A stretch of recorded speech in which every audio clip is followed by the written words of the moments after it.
LockerRoom has partnered with The Guardian and news outlets across the globe to deliver comprehensive coverage of the 2019 FIFA Women's World Cup. Leading up to the kickoff on June 8, we will tell you all you need to know about all 24 teams competing for women's football's biggest prize. Bryan Armen runs the rule over reigning champions and world number 1, USA. It's been an occasionally tumultuous 4 years for the World Cup holders. The afterglow of a cross-country victory tour rapidly gave way to an abrupt quarter-final loss to Sweden at the 2016 Olympics in a controversial split with longtime goalkeeper Hope Solo, followed by an extended period of experimentation which saw Jill Ellis call up 6 different players in 2.5 years. The choppiest waters came in 2017, when the team briefly ceded their world number 1 ranking to Germany after suffering 3 defeats on home soil, to England and Germany during a last-place finish at the Shepley Cup, and the team's first-ever loss to Australia in the Tournament of Nations. And that's not even including the wage discrimination complaints and contentious collective bargaining agreement negotiations that have often overshadowed the results on the field. But Ellis finally settled on a 4-3-3 formation constructed around a number of mainstays: goalkeeper Alyssa Naeher, who beat out Ashlyn Harris for the starting job; the central defense pairing of Abby Dahlkemper and Becky Sauerbrunn; Lindsay Horan and Julie Ertz in the midfield; and Megan Rapinoe and Alex Morgan up front. The result: a 28-game unbeaten run that ended only in January. A swashbuckling attack-first style marshaled by Rapinoe, Morgan, Tobin Heath, Mallory Pugh, Kristen Press and Old Warhorse Carly Lloyd suggests the Americans will have no problem scoring goals in France. Whether they can keep their opponents from returning the favor often enough is the far more pressing issue. They opened the calendar year with a patchy record of 2 wins, 2 draws and 1 loss, including back-to-back games with multiple goals conceded for the first time since 2011. Naeher, always somewhat inconsistent for her country, has been done no favors by a back line thin on depth and experience. Starting left-back Kelly O'Hara has been troubled by injury, and right-back Crystal Dunn is playing out of position. That's not to say Ellis's side doesn't enter the tournament as favorites on merit, but matching the 540 minutes without conceding a goal they managed in the 2015 World Cup feels highly unlikely. The coach. In the end, Ellis's roster for France drew overwhelmingly from the core group that emerged during the team's unbeaten 2018.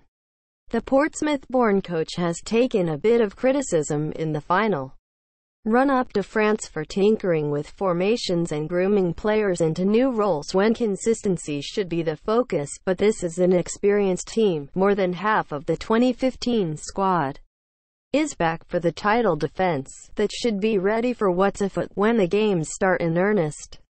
The biggest tactical question is whether the US will be able to break down bunkers against inferior teams with the ability to counter. They struggled to crack the code for a long stretch in the friendly win over South Africa, same as against Sweden in the Rio Olympics.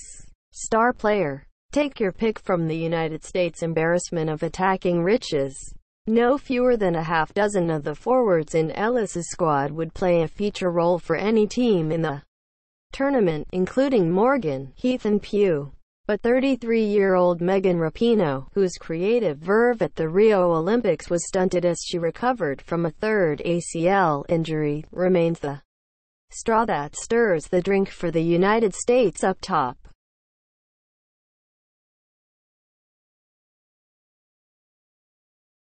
Right back Ali Krieger and backup keeper Ashlyn Harris, who confirmed in March they are engaged to be married later this year, are thought to be the first publicly out engaged or married couple to play on the same national team for the United States.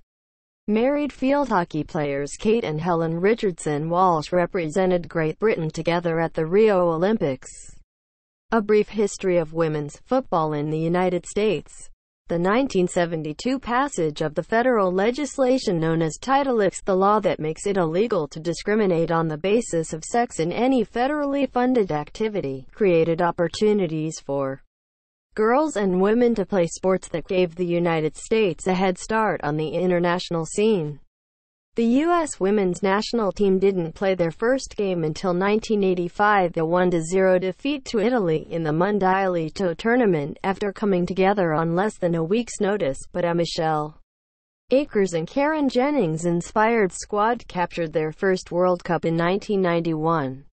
The second in 1999, famously capped by Brandi Chastain's shootout-clinching penalty against China in front of more than 90,000 fans at the Rose Bowl, was an epical moment in American sports, driving youth participation in girls soccer to untold heights and inspiring a new generation of athletes that have endowed the United States with one of the world's deepest talent pools.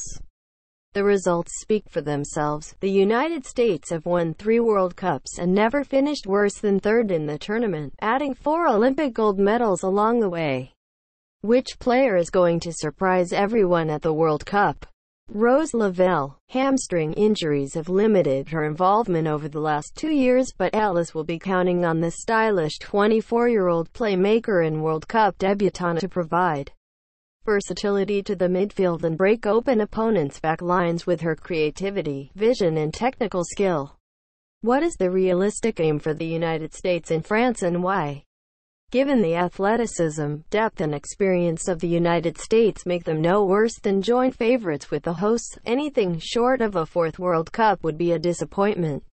That said, a showdown with Les Bleus will take place in the quarterfinals, at Parc des Princes in Paris on the 28th of June, if both sides win their groups as expected.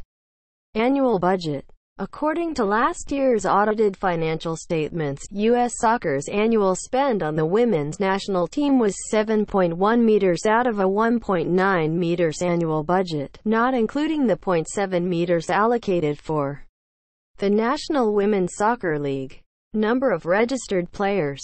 U.S. Soccer frustratingly does not offer gender breakdowns for their 4.18 meters registered players and 9,000 affiliated club teams.